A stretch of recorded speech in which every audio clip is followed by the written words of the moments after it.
母親節。什麼是母親節？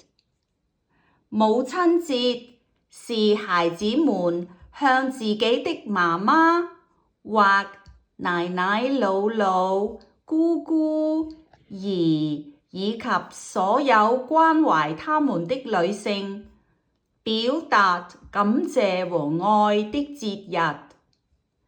世界上不同的地方會用不同的方式，並在不同的日期慶祝這個特別的日子。中國的母親節。中國的母親節在每年5月的第2個星期日慶祝。人們常將康乃馨等鮮花送給媽媽和照顧他們的女性。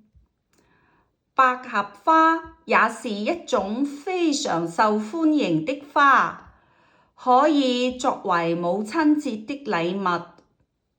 孩子們還會贈送其他禮物，也會在這天拜訪他們的姥姥或奶奶。